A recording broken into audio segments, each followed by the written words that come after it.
Ang sarap at kasiyahang hatid ng mga pagkain ay hindi maitatanggi. Ngunit sa likod ng masasarap na lasa at kaligayahan na dulot ng iba't ibang putahe ay may mga pagkain ding magiging sanhi ng hindi inaasahang kapahamakan. Sa bawat handa sa pagkainan, may mga lihim na panganib na maaaring nagtatago sa simpleng itsura o ganda ng presentasyon nito. Handa ka na bang alamin ang ilan sa mga lihim na ito? Ang kwentong ito ay nangyari taong 1988. Ako si Guido, isang binata noon na edad 25. Nakatira sa isang liblib na baryo sa Davao. Ang baryong ito ay nakatago sa paanan ng kabundukan. Maraming magagandang tanawin, malalago at maberde ang mga puno. Ang agos ng malinis na ilog ay tila isang himig na nakakapagparelax sa pag-iisip ng bawat nilalang na naninirahan dito.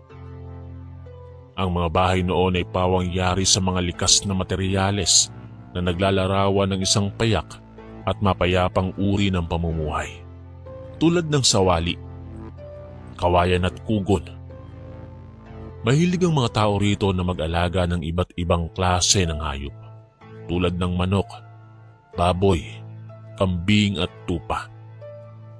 At sa liblib na nayong ito ay mayroong pagkakaisa at espiritu ng bayanihan na lumilitaw sa mga oras ng pangangailangan. At isa na nga rito ay ang libreng pagsisilbi sa mga handaan, sa kaarawan, sa lamay, sa kasalan at iba pa.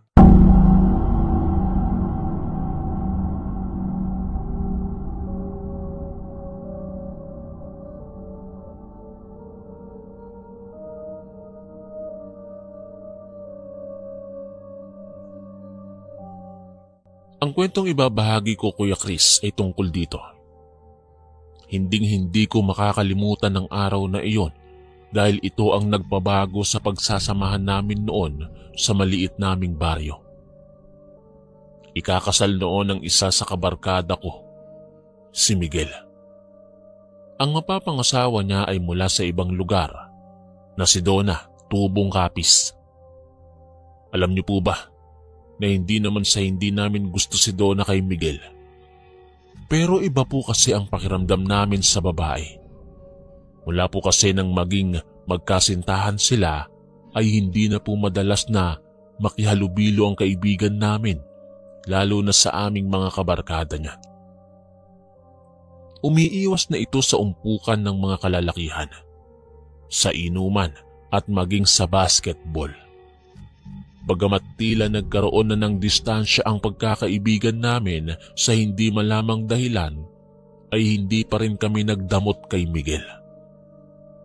Ibinigay pa rin namin ang aming mga sarili para mapaglingkuran sila, tulad ng nakasanayan ng mga taga-baryo, ang magbayanihan. At ako ang punong abala sa pag-aayos ng bulwagan, kasama ang ilang mga kabataan. Iniayos namin ang puting lona at sa magarang silong na ito magaganap ang hindi malilimutang pag-iisang dibdib ni na Miguel at Donna. Naglagay ako ng mga bulaklak na nakasabit sa mga poste at may mga kandilang iba't iba ang hugis at kulay. Tumulong rin ako sa pag-aayos ng entablado. Pinuno namin ito ng sigla at kulay sa pamamagitan ng mga palamuting kaaya-aya sa paningin. Mga telang makukulay na naglalarawan ng kasiyahan mula sa puso ng dalawang nagmamahalan. Handa na rin ang mga baboy na kakatayin, mga manok, bibe at gulay na ilan ay bigay ng mga nagtutulungang mga magkakapitbahay. Sa may bandang likuran ng bahay ay naroon naman ang mga kalalakihan na naghahanda na ng mga malalaking kawa na pagpapakuluan ng tubig. At ang ilang mga kababaihan naman ay abala na sa paghihiwa at paggagayat ng mga gulay. Masaya silang nakaumpok at nagpapalitan ng mga kwentong kinaaaliwan ng isa't isa. Nang matapos ako sa aking gawain, ay dumiretso ako sa kanila para makitulong din. At ang naabutan ko ngang naging usapan nila ay ang matandang si Tata Selo. Isang kilalang tagaluto sa aming lugar at isa sa pinakapaboritong personalidad sa bawat handaan. Matanda na siya ngunit puno pa rin ng sigla at talino pagdating sa kusina. Ang kanyang malamagic na galing sa pagluluto ay tila bumabalot sa pagkainan na nagbibigay ng buhay at kulay sa bawat pagtitipon. Kahit ang pinakasimpleng sangkap ay nagiging masarap at makulay sa kanyang mga kamay. Si Tata Selo ay hindi lamang tagaluto, kundi isa ring alamat sa aming bayan. Kaya marami ang nananabik na muling matikman ang masarap nitong luto sa handaan dito sa Davao. Ilang sandali ang lumipas ay dumating nga si Tata Selo. Binati agad ito ng mga tao at isang ngiti ang isinukli ng matanda. Tinanong niya sila kung handa na ba lahat ng mga karne at sangkap. Ipinakita sa kanya ang ilang mga natapos ng igayak. Ipinapasok na niya ito sa kusina kasunod siya. At sa pagpasok niya sa kusina ay tila nagkaroon ng mahiwagang transformasyon sa lugar. Ang dating tahimik at simpleng espasyo ay biglang naging sentro ng kakaibang enerhiya at galak. Nagsimula na siya at kasabay ng kanyang mga hakbang ay ang musikang likha ng mga kutsilyo na nagtatagisan sa mga taba ng karne at mga gulay na kanyang hinahati. Ang amoy ng mga sangkap na inilalagay sa bawat putahe ay bumalot sa buong silid na nagbigay ng kakaibang aroma na parang kay sarap lang hapin. Nakiusyoso ako nang dumating ang mga bisita mula sa angkan ni Donna at mga kakilala. Nakita kong sinalubong agad sila ng mga ikakasal at nagpakilala sila sa isa't isa. Isang masayang hiyawan ang bumungad sa kanila. Sila ay nagalak nang makita ang mga kaibigang matagal na niyang hindi nakikita. May mga yakap at halakhak na nagpalibot sa tahanan. Ang paligid ay napuno ng masasayang kwento at tawanan. Nagpapahiwatig ng sobrang kasiyahan at pagmamahal sa araw na yon.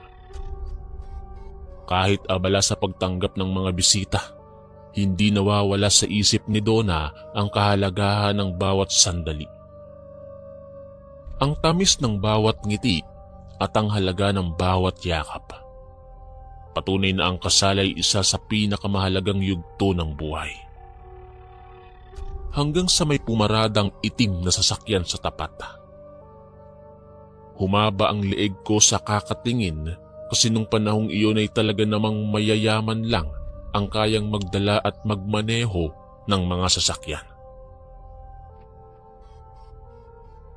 Isang babaeng siguro ay nasa edad na 50 ang bumaba sa sasakyan. Napakalalim agad ng tingin ko sa kanyang pagkatao. Dahil nakita ko kung paano niya titigan at paikutin ang paningin sa lugar namin. Marami itong bitbit o pasalubong sa mga ikakasal.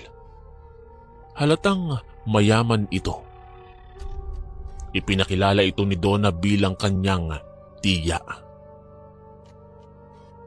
Samantala ay lumipat na ako sa kusina para kahit papano'y makatulong sa matandang si Tata Selo, maski sa paghahalo-halo lang sa mga putahing nakasalang na sa malaking kawa.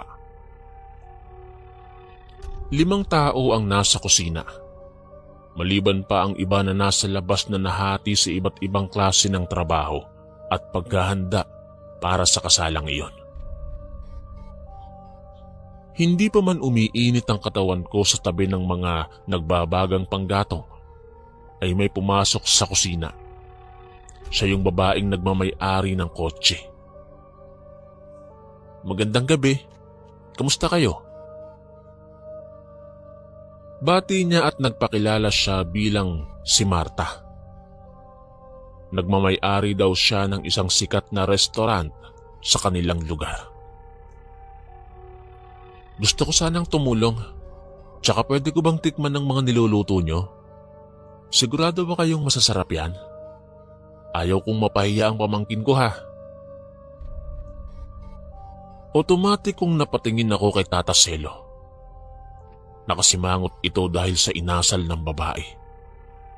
Nakita ko ang bahid ng labis na pagkainis ng banggitin ng babae na nais nitong magluto maski isang putahe lang.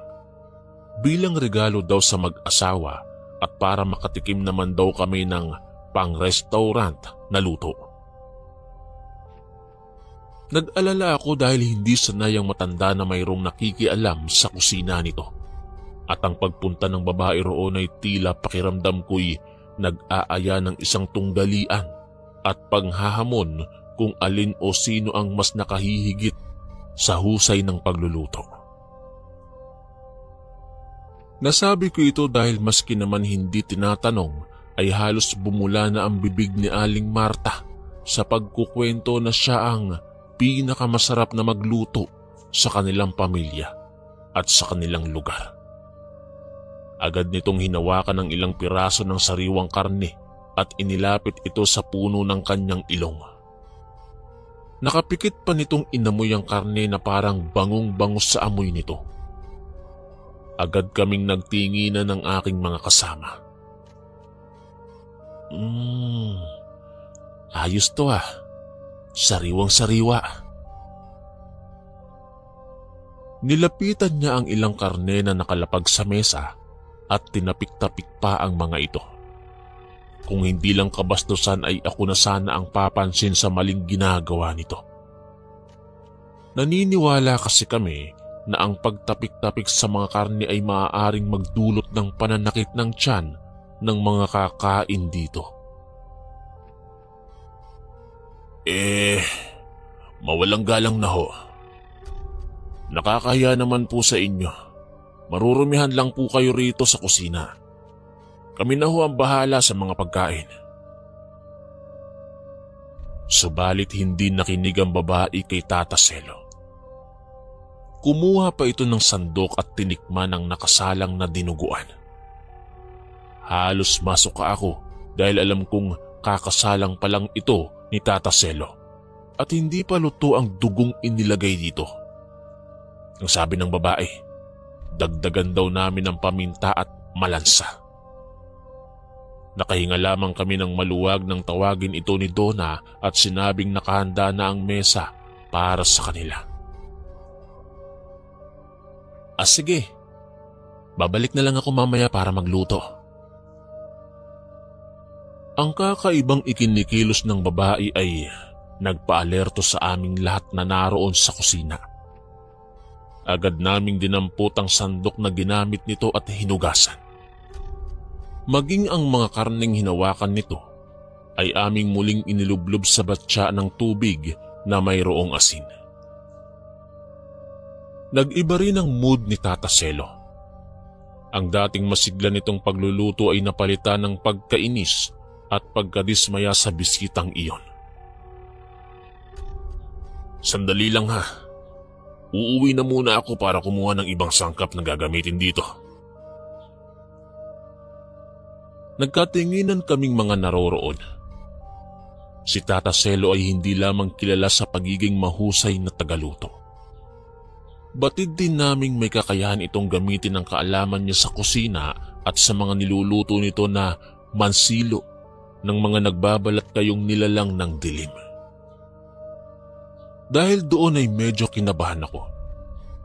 Dahil nung huling ginawa ito ni Tata Selo ay nasaksihan naming mga taga-baryo ang taong dayo na ipakita ang anyong aswang nito nang makakain ng espesyal na putahing inihanda ng matanda. Kung ang ibang mga tao ay sa ritual idinadaan ng pakikipaglaban sa mga aswang o sa mga anting-anting, Si Tata Selo naman ay sa pagkain. Hindi ko alam kung paano niya ginagawa yon. Ngunit dahil sa kakaibang pamamaraan niyang iyon, ay nagiging kampante kaming hindi kami magagawang linlangin ng mga nilalang na may masasamang balak sa aming nayon. Ilang sandali pa'y bumalik na si Marta sa kusina. Wala kaming magawa. Hindi namin siya napigilan na gumawa sa kusina. Lalo na at itong si Donna ang nakiusap na hayaan na lang daw tumulong ang kanyang tiyahin sa pagluluto. Mapilit daw kasi ito at gusto nitong ipatikim sa lahat ang pinakamasarap nitong putahe na siyang nagpasikat sa kanyang restaurant. Pinili niya ang mga mahuhusay na sangkap at nag-utos sa amin ng ilan pa niyang kailangan. Maya-maya pa ay dumating na si Tata Selo. Bitbit ang isang supot ng mga sekreto nitong mga sangkap. Agad niyang nakita na hawak na ni Marta ang kanyang sandok.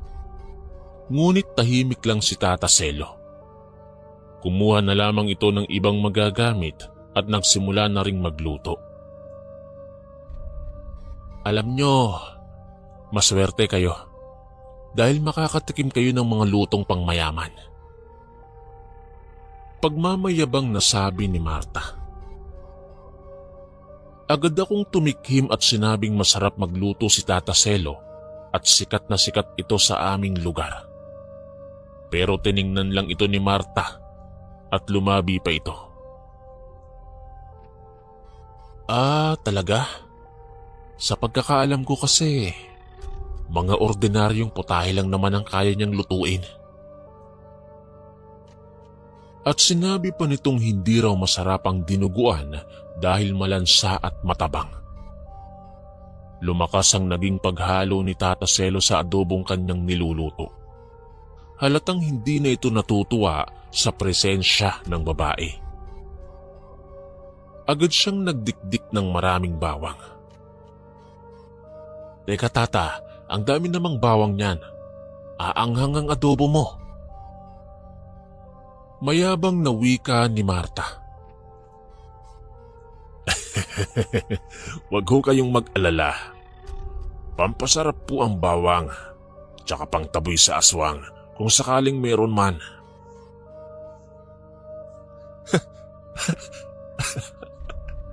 Naku Tata Selo, kung ako po yung tinutukoy mong aswang, nagkakamali ho kayo. Okay lang maski gawin yung adobong bawang yung niluluto nyo.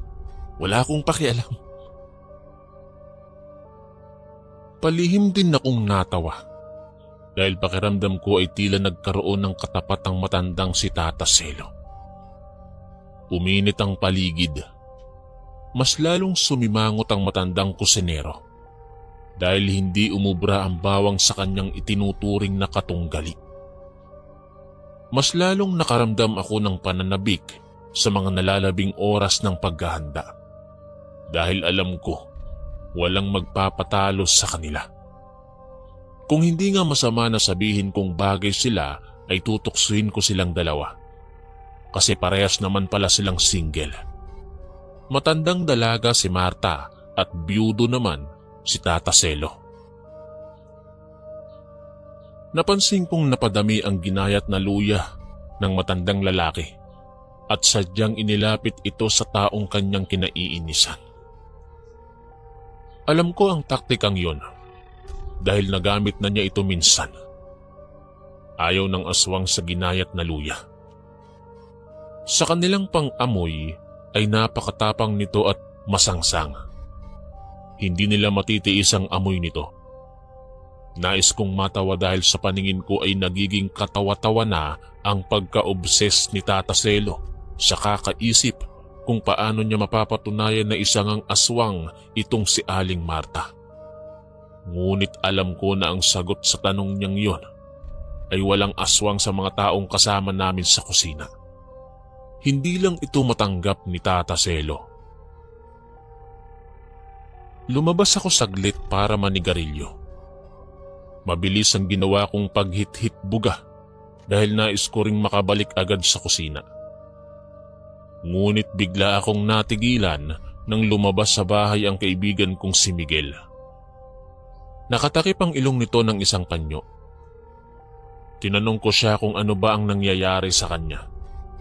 Pero ang wika lamang niya'y naaamoy niya ang bawang at luya na iginigisa. May alerhiya daw siya rito. Hatching ng hatching si Miguel at animoy nahihirapan itong huminga. Alam kong masama ang magbintang sa mga oras na yon. Pero sa haba ng pagkakatitig ko kay Miguel ay para akong namalikmata nang mapansing tila nag-iba ang kanyang anyo. Naging mabilis ang pag-transform nito. Hindi ko nga alam kung totoo ang nakita kong humaba ang kanyang kuko. Pero sa sunod na sulyap ko'y normal naman ang lahat. Lumalalim na ang gabi. Ang buwan ay unti-unti nang binabalot ng ulap. Dumilim ang paligid. Agad akong nagpunta kay Tata Selo at palihim kong isinalaysay ang aking mga nakita. Ang sabi niya sa akin ay maaaring nahawaan lamang si Miguel dahil simulat sa pulay wala namang aswang sa pamilya nila. Huwag kang mag-alala. Ako ang bahala sa lahat. Nawala na ang atensyon ni Tata Selo sa matandang kinaiinisan nito. Agad itong nagseryoso at inihanda na ang kanyang mahiwagang lutuan. Ang kawali na may nakadikit na tingga. Hindi ko po alam kung para saan yun. Pero sa maikli niyang pagpapaliwanag, ay kaya raw nitong isumpa ang aswang na makakakain ng pagkaing niluto mula dito. Agad ay ipinakatay na ng matandang kusinero ang mga manok na sasabawan. Tinola ang agad kong naisip na lulutuin niya. Aalis na sana ako para matulog nang mapansin kong pasimpleng idinikit pa ni Tata Selo ang hawak nitong suka sa babae. Ang suka ay isa pang sangkap na pinaniniwala ang makakapagpakita ng tunay na anyo ng aswang kapag ito ay ididikit sa kanila. Ngunit hindi rin naman nagbago ni katiting o hibla ng buhok nito. Si Tata Selo ay ayaw talagang lubayan si Marta. Kinabukasan ay dumiretso na kami sa maliit na kapilya upang doon ganapin ang seremonya ng kasal.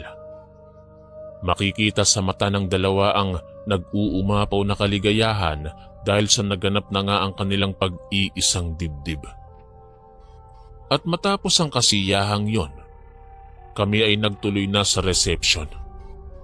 Naabutan naming nakahanda na sa lamesa ang lahat. Maayos na nakapresenta sa ibabaw ng napapalamuti ang lamesa ang iba't ibang putahe ng mga pagkain.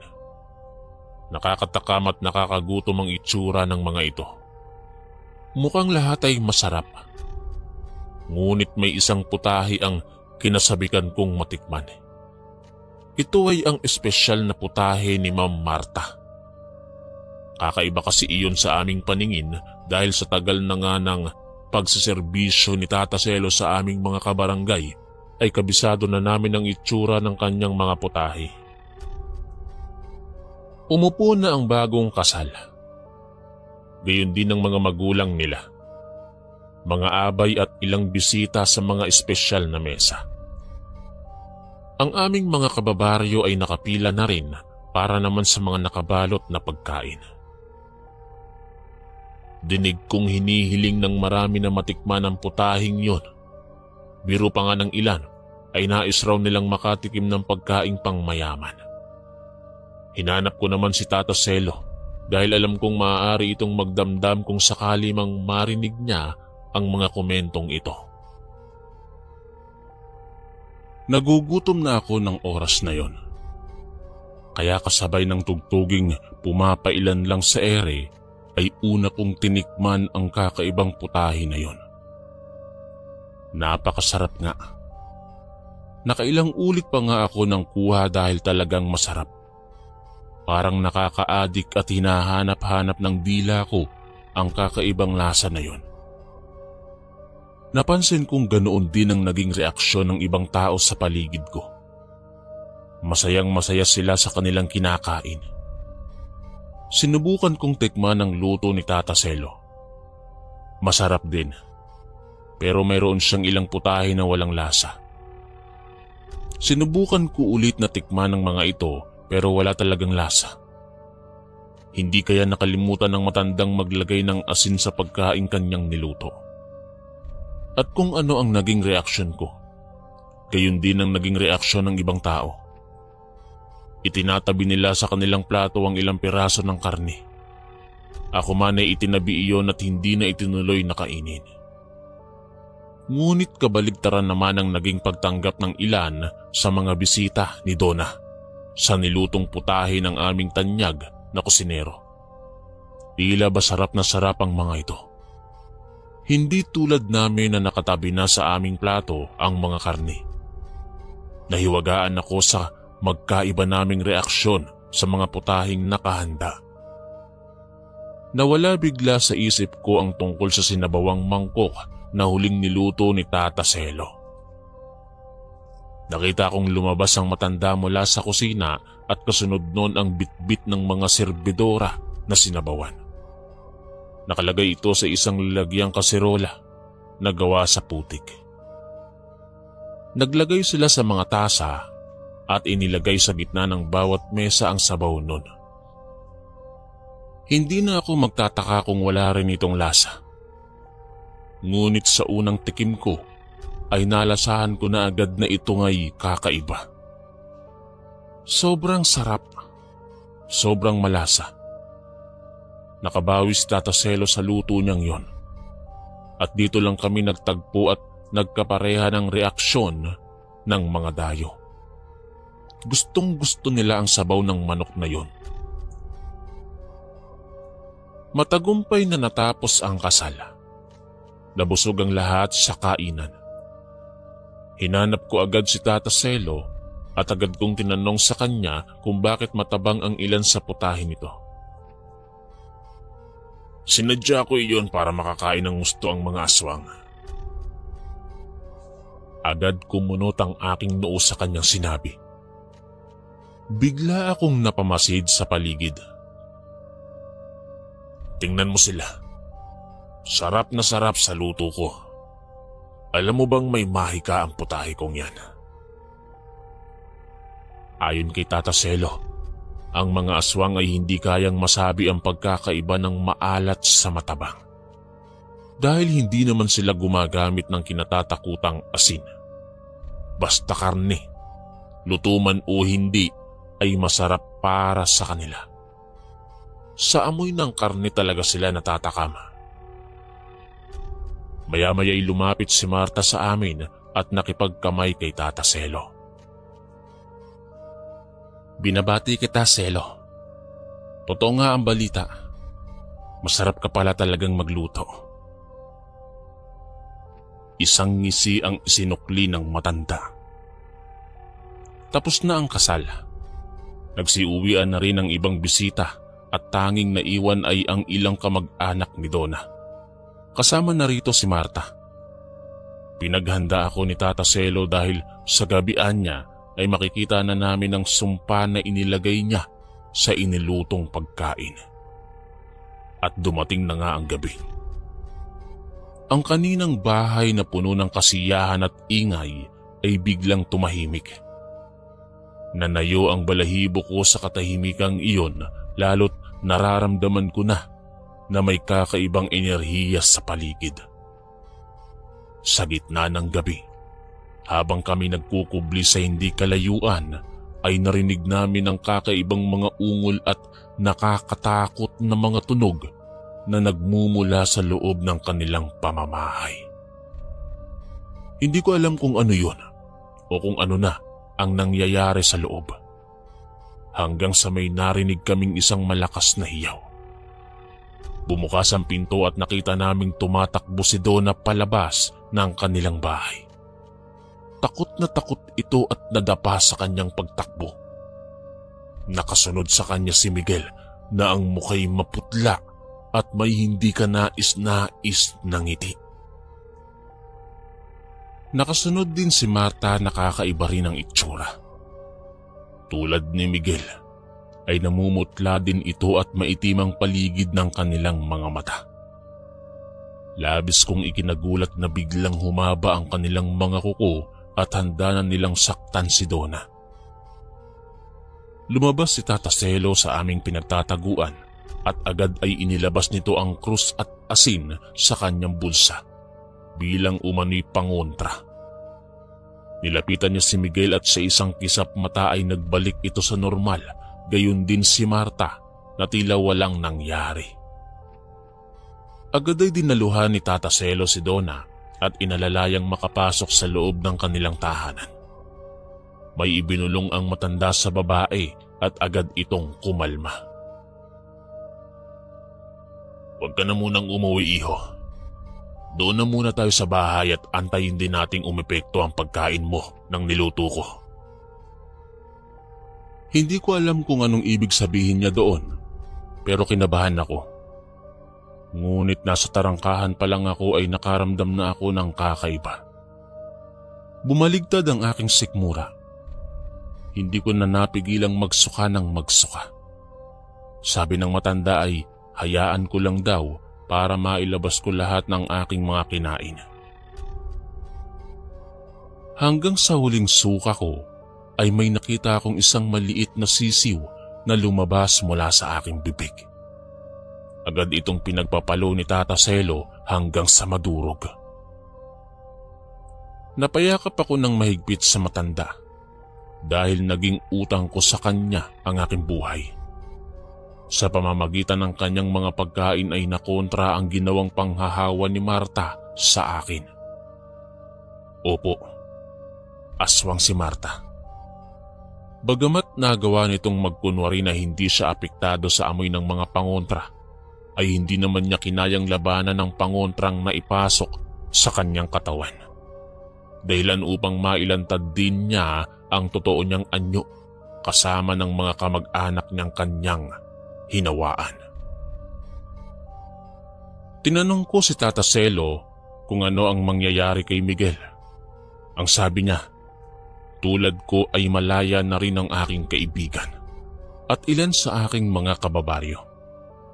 Ang kailangan na lang naming hanapin para magamot ay yung mga nagsiuwi ng pagkain at hindi natikman ang huling putahing inilabas ng mga serbidora, ang sinabawang manok. Hanggang dito na lamang po ang aking kwento. Maraming salamat po sa lahat ng mga nakinig at sa pagbabasa nito. Ako po si Guido, ang inyong kaistorya.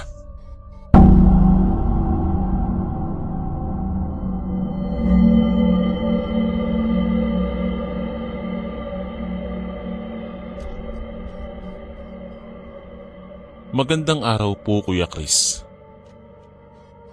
Tawagin mo na lang ako sa pangalang Arman. Mula sa probinsya ng Nueva Ecija. Gusto kong ibahagi sa inyo ang isang karanasan ko tungkol sa kulam. Sa totoo lang, noon ay hindi talaga ako naniniwala sa may mga taong may kakayahang makapanakit ng iba gamit ang isang itim na kapangyarihan. Naniniwala po ako sa demonyo pero hindi sa mga taong nagiging kasangkapan niya para makapanakit. Para sa akin, ang aswang, barang, engkanto at kulam ay mga kathang-isip lamang.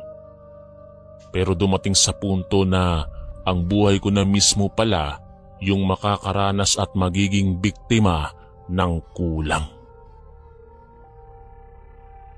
Isang simpleng mekaniko lamang ako dito sa aming bayan sa Gapan. Akala ko maayos at tahimik lang ang buhay ko kasama ang aking asawang si Linda. Sa bawat araw na umuuwi ako galing trabaho ay masaya kaming nag-uusap tungkol sa mga simpleng bagay, mga plano para sa bahay.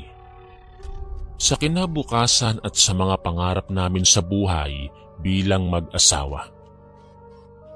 Halos 3 taon pa lang kasi kaming nagsasama noon at pinakamadalas na pag-usapan talaga namin ay ang pagkakaroon ng anak.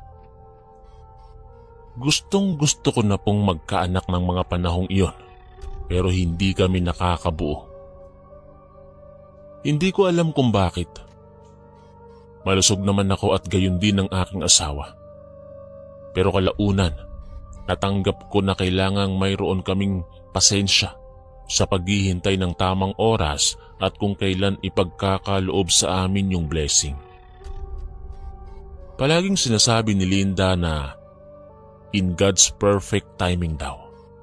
Huwag akong magmadali dahil mga bata pa naman kami. Akala ko ay mayroong solidong pundasyon ng aming pagmamahalan na walang sino man o anuman ang makakayanig. Pero hindi ko alam na may mga bagay pala akong hindi nakikita, mga bagay na unti-unting sumisira sa relasyon namin nang hindi ko namamalayan. Si Linda ay isang simpleng babae lang. Maamo ang mukha at maingat kumilos. Maasikaso at taong bahay lang. Hindi siya mahilig makichismis tulad ng iba naming kapitbahay. Siya talaga yung uri ng asawang inakala kong perfect partner. Akala ko swerte ako. Pero hindi ko alam na darating pala sa punto na matutuklasan kong may itinatago pala siyang galit sa puso. Taong 1997, nang magkakilala kami ni Linda sa isang kasalan ng kaibigan ko. Isa siya sa mga abay nun. Hindi ko mapigilan ang sarili ko na mapansin ang kanyang kagandahan. Iba kasi yung dating niya. Maputi siya, matangkad at napakaganda. Pagkatapos ay tahimik lang siya at parang may pagkamisteryosa. Ganun yung mga tipo ko, kaya naisip ko noon na siya na ang babaeng para sa akin. Inalam ko ang lahat ng tungkol sa kanya pagkatapos nun. At pagkatapos ay nagpatulong ako sa aking kabarkada na magkaroon kami ng chance para magkakilala. At doon na nga nagsimula ang lahat. Mabilis lang ang aming naging pagliligawan hanggang sa sinagot na nga niya ako at siya'y aking pinakasalan. Ang kasal namin ang pinakamasayang araw sa buhay ko. Akala ko noon nahanap ko na ang babaeng magpapasaya sa akin habang buhay. Sa unang taon ng aming pagsasama, puno kami ng pangarap at plano. Naniwala akong sapat na ang pagmamahalan namin para mapanatiling matibay ang aming pagsasama. Pero sinubok ang aming pagsasama nang makilala ko si Marie. Sa 3 taon pa lang ng aming pagsasama ay nagkasala na ako sa aking asawa. Naging karelasyon ko si Marie. Alam kong mali pero hindi ko mapigilan. Nagsimula ang lahat nung nagkaroon ako ng problema sa trabaho. Stress, pagod at ang bigat ng mga responsibilidad. Kapag umuuwi ako, naroon si Linda. Masaya naman siya kasama. Palagi niyang pinapagaan ang lahat ng aking mga problema pero pakiramdam ko noon ay parating may kulang. Dumating sa punto na parang bigla akong nanlamig sa kanya. Hanggang sa hinanap ko ang aliw sa ibang bagay, sa ibang tao. Sa mga panahong yan, dun ko nakilala si Marie. Isa siya sa madalas na customer namin. Kung hindi magpapakarwash, magpapaayos ng kanyang sasakyan. Nung una ay hindi ko maintindihan kung bakit palagi siyang may pinapacheck sa akin maski wala namang sira yung sasakyan niya. Marami siyang alibay hanggang sa napansin ko na parang may iba na. Nasabi ng aking kasamahan na gusto daw ako ng kliyente namin. Hindi ko yun pinapansin noon kasi ayaw ko ngang magkasala sa asawa ko. Kahit may konting panlalamig na akong nararamdaman ay siya pa rin naman ang pinipili ko at lumalaban ako sa tukso. Pero minsan na inaya ako sa inuman ng katrabaho ko. Siya daw yung sasagot sa alak. Pero pagdating namin doon, nakita ko si Marie. Siya yung gumawa ng paraan para magkalapit kami. Kasi nung maihatid ako nung katrabaho ko, nakakailang shot pa lang siya ay iniwan na niya kami. Doon ko napagtanto na planado ang pagkikita naming iyon. Matapos ang inuman, ang lahat ng pagtitimpi at pag-iwas ko sa kasalanan ay nawalan ng saysay. Hindi ko na malaya na napunta na kami sa isang lugar kung saan hindi na dapat kami nagpunta. Hindi ko na iyon pinag-isipan. Hindi ko na tinimbang kung tama o mali yung gagawin namin. Nadarang ako sa init ng pagkakataon at bago ko pa napigilan na magkasala sa asawa ko'y natagpuan ko ang sarili sa isang motel kasama si Marie. Pagkatapos ng gabing iyon ay kinain ako ng konsensya. Hindi ako makapaniwala na nagawa ko sa asawa ko yun. Pero pagkaraan ng ilang araw ay parang wala lang. Parang walang nangyari. At dahil doon ay hindi nagtapos sa isang gabi ang naging ugnayan namin ni Marie. Naulit yun ng hindi lang isang beses, kundi marami. Hanggang sa naramdaman kong parang may nagbago sa bahay at sa pakikitungo sa akin ni Linda. Nalaman niya ang ginawa kong kataksilan sa pamamagitan ng mga simpleng palatandaan na hindi ko napansin nung una. Ang una ay ang pagbabago sa aking ugali. Naging mas malayo ako sa kanya. Parang laging may iniisip. Pagkatapos ay wala akong ganang makipag-usap sa kanya. Kapag may tinatanong siya'y puro mabilis at tipid na sagot lang ang ibinibigay ko. Palaging pagod, palagi akong matamlay at parang walang gana. Madalas din na kapag tinitingnan niya ako ay hindi ko magawang tingnan siya sa mata. Hanggang sa isang araw ay napansin niya ang amoy na pabango sa aking damit. Isang pabangong bago sa kanyang pang-amoy. Doon nagsimula yung pagtatanong niya na may halong duda. Siyempre todo tanggi ako. Pero mabibilis ang mga tsismosa sa baryo namin. Hindi siya sanay makichismis pero nakarating pa rin sa kanya na may nakakita nga sa amin ni Marie na kakilala. Ngunit ang pinakamalinaw na ebidensya para kay Linda ay nang makita niya ang isang mensahe sa cellphone ko mula kay Marie. Hindi ko agad napansin na iniwan ko pala ang cellphone ko sa mesa. At nagkataon namang napadaan si Linda sa harap nito. Nang tumunog ang cellphone, binuksan niya ang message. Doon nabuo ang hinala niya. Sigurado na siyang hindi na lang simpleng suspetsa ang lahat. At ang pinakamasakit, hindi ko na yun maitanggi sa kanya.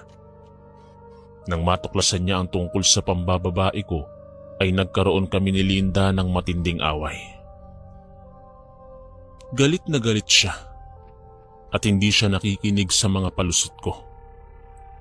Maging sa anumang paliwanag ko ay hindi siya nakikinig. Mas lalo siyang nagagalit kapag nagsasalita ako. Nagsisisigaw siya at panay ang tanong kung paano ko nagawa ang bagay na iyon. Pero ayaw naman niya ng sagot. Wala nang halaga sa kanya ang paliwanag ko. Nang araw ding iyon ay kinuha niya ang kanyang mga gamit. Lumayas siya sa bahay. Umuwi siya sa kanyang pamilya. Habang pinapanood ko siyang lumalayo, doon ko na-realize na hindi ko pala kaya. Oo't nagkamali ako, pero hindi ko pala kayang mawala siya sa akin. Sa kabila ng lahat ng pagkakasala ko, siya pa rin ang mahal ko. Ilang araw at buwan ang lumipas, hindi ako tumigil. Gumawa ako ng maraming paraan para makausap siya at humingi ng kapatawaran. Hindi ko na inisip ang aking pride. Lahat ng effort ay ipinakita ko sa kanya at ipinaramdam na handa akong magbago para lang bumalik siya sa akin. Humingi rin ako ng tulong sa mga kaibigan at kapamilya namin upang magsilbing tulay at tagapamagitan. Matagal bago niya ako napatawad. Mahirap ang naging proseso ng pagpapatawad pero kalaunan ay nagwagi ako. Nagbunga lahat ng pagsusumikap ko na buuin ulit ang tiwalang nasira. Unti-unti tinanggap niya ang aking pagsisisi. Tinanggap niya ako ulit. Muli kaming nagkabalikan. Pinagsisihan ko ang aking kasalanan at sinigurado kong hinding-hindi na mauulit ang aking pagkakasala. Nang magkabalikan kami ay alam kong hindi magiging madali. Kahit na bumalik siya sa bahay namin, ramdam ko yung distansyang naiwan ng aking pagkakamali. Bawat kilos ko'y sinusukat niya. Bawat salita ko'y tinitimbang niya. Palagi siyang nakamata sa akin at nakabantay. Ultimo cellphone ko kailangan ko pang isurrender sa kanya kapag umuuwi ako ng galing trabaho. Hindi ako pwedeng mag-overtime kasi ang dami niyang tanong. Palagi niya akong pinagdududahan at pinagbibintangan. Kapag may nakita lang siyang naburang message sa cellphone ko, iniisip agad niya na may babae na ako ulit. Pero kahit ganoon, iniintindi ko siya dahil alam ko naman na kapag nasira talaga yung tiwala, hindi na talaga madaling maayos. Matagal ko nang tinapos ang naging ugnayan namin ni Marie. At halos araw-araw na din akong nanghihingi ng tawad sa kanya. Nagsikap akong ipakita sa kanya na hindi lang sa salita, pati sa aksyon na seryoso talaga ako sa pagbabagong hinihingi niya.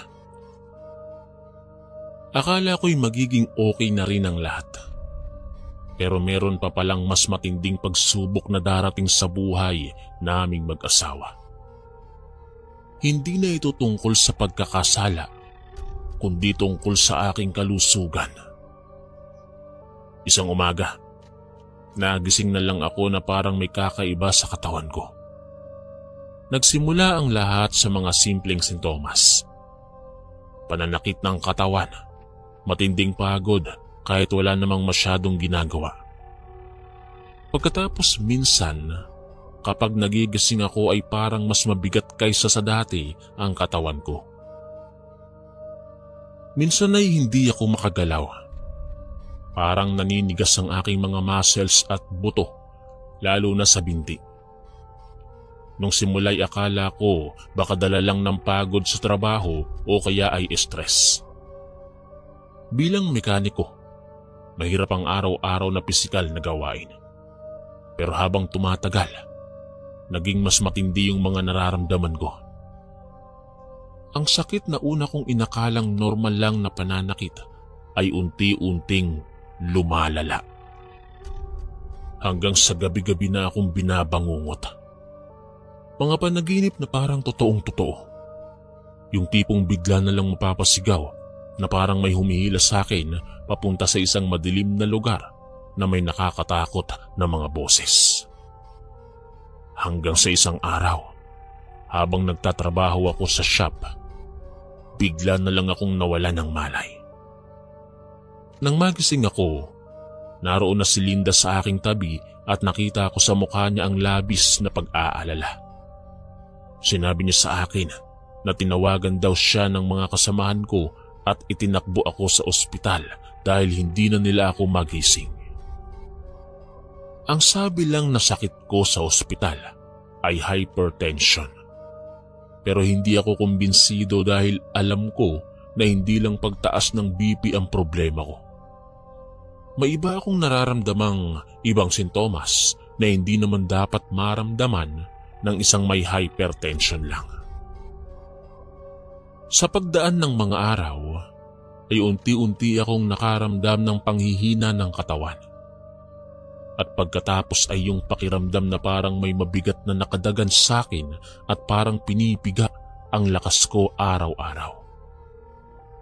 At dumating na nga sa punto na hindi na ako makakilos ng maayos. Kapag tumatayo ako, nanginginig ang aking mga tuhod at ang aking talampakan ay parang may pabigat. Ilang beses kaming nagpabalik-balik sa doktor, pero wala talaga silang makitang dahilan ng pagbagsak ng aking katawan. Si Linda ay bagamat ganoon ang aking kalagayan ng mga panahong yon, ay hindi niya ako iniwan. Hindi rin niya ako pinabayaan. Inalagaan niya ako hanggang sa abot ng kanyang makakaya. Labis akong nagpapasalamat kasi naging mabuting asawa na ulit siya sa akin sa kabila ng mga nagawa ko sa kanya. Hanggang isang araw ay dumalaw ang dalawa sa matalik kong kaibigan sa shop na sina Mario at Edgar. Pareho silang naging saksi sa mga pinagdadaanan ko. Halatang halata sa kanila ang labis na pag-aalala. Pagpasok pa lang nila sa bahay ay agad nilang napansin ang labis kong panghihina at patuloy na pagpayat. Pare, mukhang hindi lang basta hypertension yan o kung anumang sakit. Iba ang aura mo ngayon parang madilim. Sumang-ayon si Edgar sa sinabing iyon ni Mario at saka nito dinugtungan. Baka naman pare, iba na yan. Alam mo na, baka karma. Ay, wag sasama ang loob mo Pero kasi di ba, baka may kinalaman ito sa ginawa mo kay Linda at Marie. Yang nangyayari sa iyo ngayon, may kutob kami nitong si parang Edgar, na baka hindi na lang yan basta sakit, kundi kulam.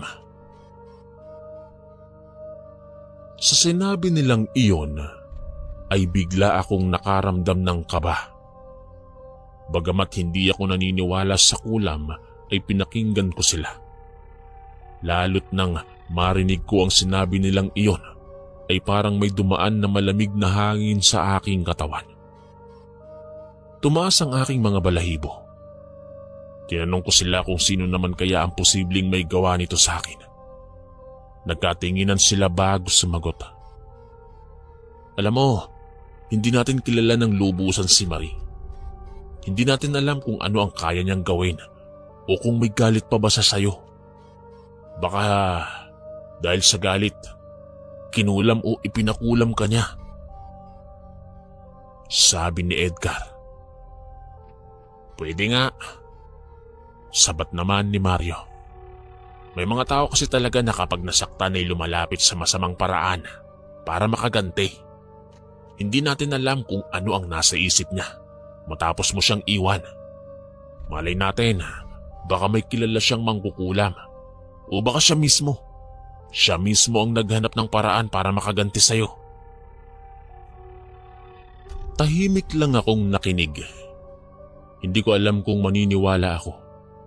Bagaman tinapos ko na ang ugnayan namin ng naging karelasyon ko, ay hindi ko alam na aabot kami sa ganito. Nakakatakot isipin pero hindi nga imposible. Bakit hindi mo subukang magpatingin sa albularyo?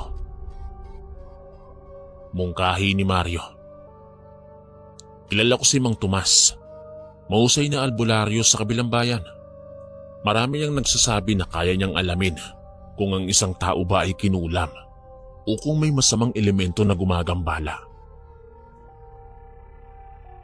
Pagkaalis nila, ay matagal kong pinag-isipan ang kanilang mga sinabi. Hanggang sa nagdesisyon akong sabihin kay Linda na gusto kong magpatingin sa isang albularyo. Narinig ko ang malalim na buntong hininga niya bago siya sumagot sa akin. Hindi na raw ba ako naniniwala sa doktor kaya kakapit na kami sa mga tradisyonal na manggagamot. Sa tono ng kanyang pananalita ay ayaw niya ang ideyang iyon.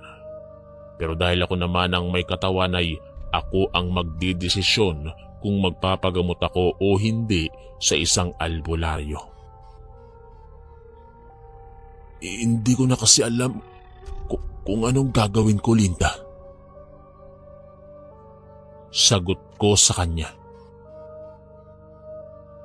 Sobrang tagal na nitong nararamdaman ko.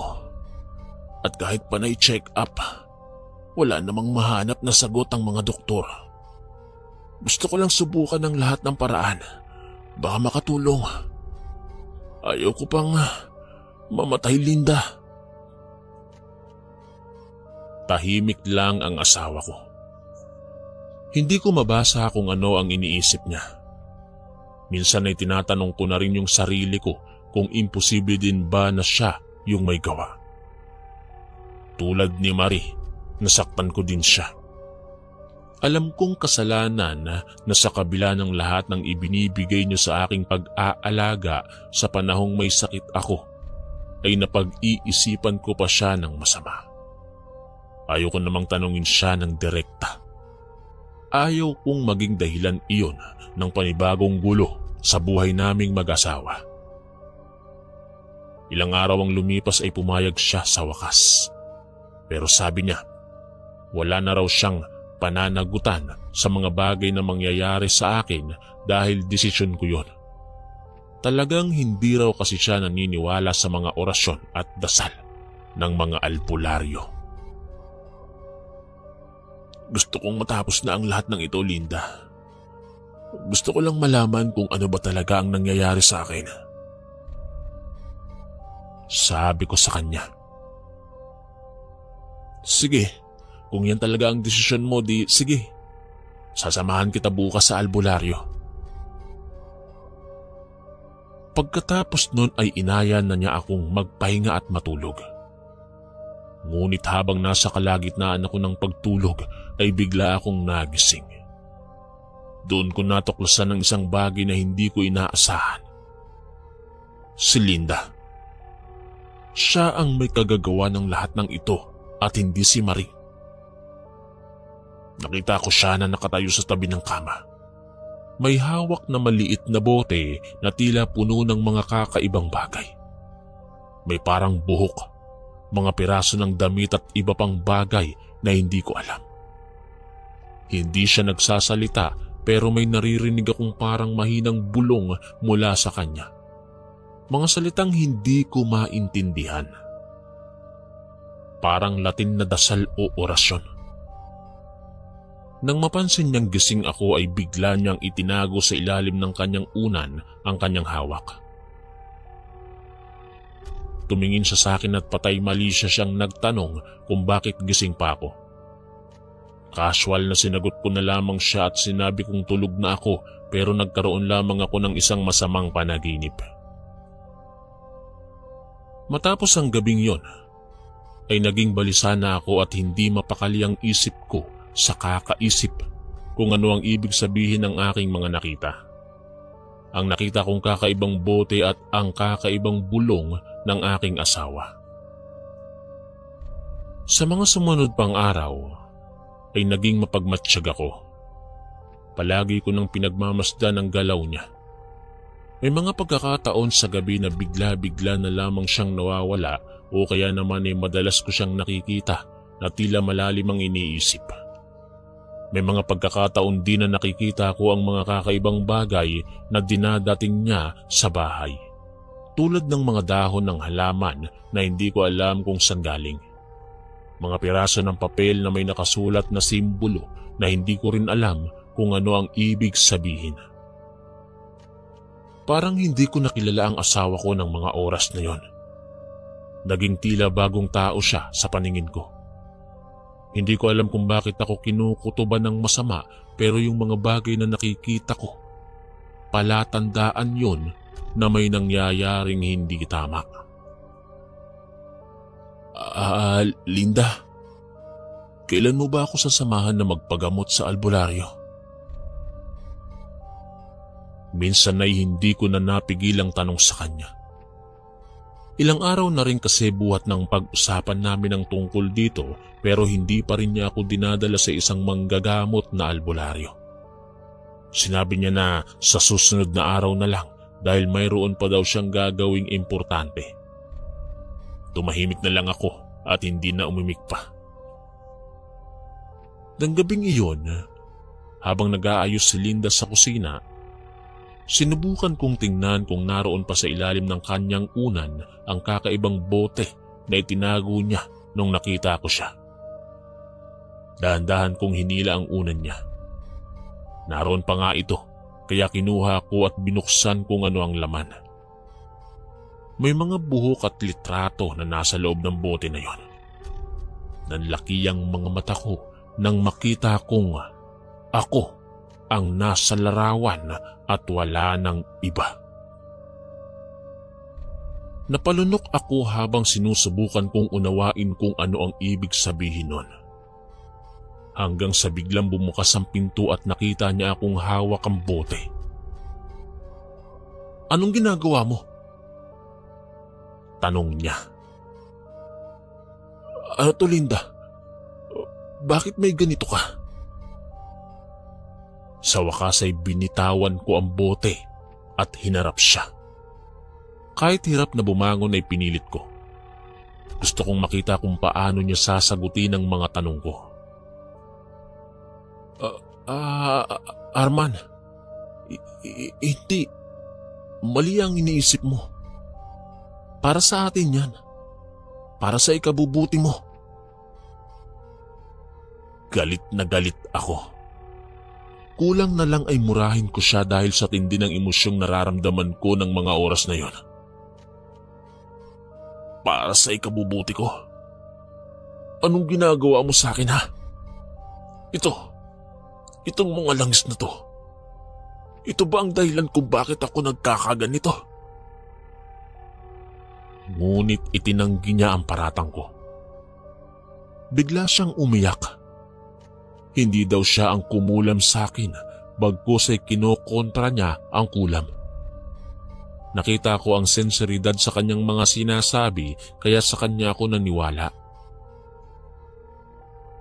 Ngunit isang gabi, may narinig ako ulit na tila bumubulong sa dilim. Dahan-dahan akong bumangon. Kahit hirap ang tuhod at talampakan sa paglalakad ay hindi ko ininda dahil gusto ko na talagang malaman kung ano ang nangyayari sa akin. Pagdating ko sa kusina ay natagpuan ko si Linda na nakaluhod sa harap ng isang malaking kawa at may hawak na sandok at parang nag-oorasyon. Habang ginagawa niya iyon, ay may kaunting sakit akong nararamdaman sa katawan. Habang hinahalo niya ang sandok sa ilalim ng kumukulong sabaw, naramdaman kong parang sinasakal ang buo kong katawan. Parang pakiramdam ko ay para akong nauupos na kandila. Dahil mainit. Sobrang nakakapaso ang init na sumisingaw sa aking katawan. Mahina ako. Kaya naman naisip kong wag na lang munang komprontahin ang asawa ko. Dahil kung siya nga ang may gawa sa akin nito, ay tiyak na hindi ako maliligtas kung sakali. Para siyang yung mga mangkukulam sa pelikula na isang babaeng matanda na may kulubot na balat at magulo ang buhok. Likod lang ang aking nakikita at hindi ang kanyang mukha, pero alam ko sa sarili ko na siya si Linda. Dahan-dahan akong umalis at bumalik sa aking higaan. Kinaumagahan, habang nasa palengke siya ay sakto namang nagdala si nanay ng isang albularyo sa bahay. Sabi nito ay nabalitaan niya ang tungkol sa nangyari sa akin dahil sa mga kababaihang nagkukwentuhan malapit sa kanilang bahay.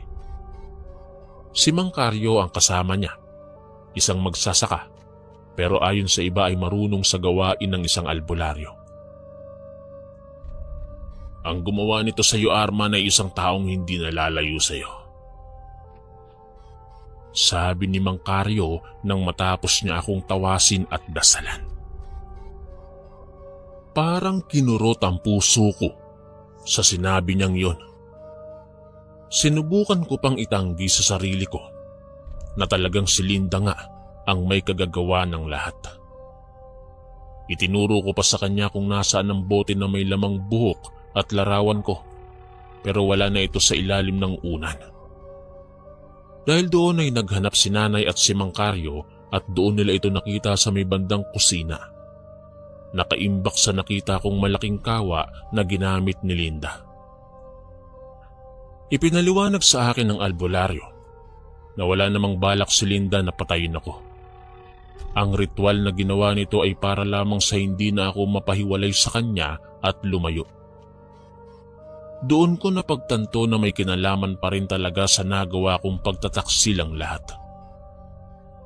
Pagdating niya galing palengke, ay agad ko na siyang kinausap.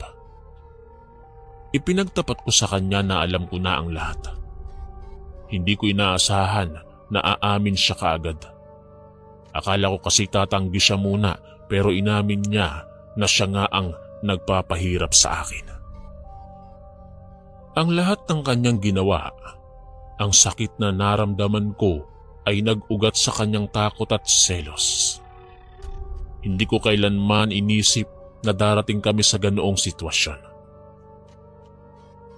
Halos hindi ko na siya marinig dahil sa matinding emosyon na lumukob sa akin. Siyempre nagalit po ako sa kanya ng todo. Lahat ng masasakit na salita ay nasabi ko na dahil talaga namang napahirapan talaga ako ng sakit na ibinigay niya sa akin. Si Linda ang asawa kong minahal at pinagkatiwalaan, ang siyang mismong gumagawa ng mga bagay na nagpapahirap sa akin.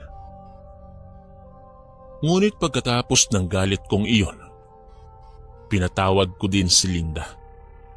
Na-realize ko kasi na nagkaganon lang naman kasi dahil din sa akin. Sinabi ko sa kanya na quits na kami. Pero yung samahan namin ay hindi na pwedeng ibalik sa dati.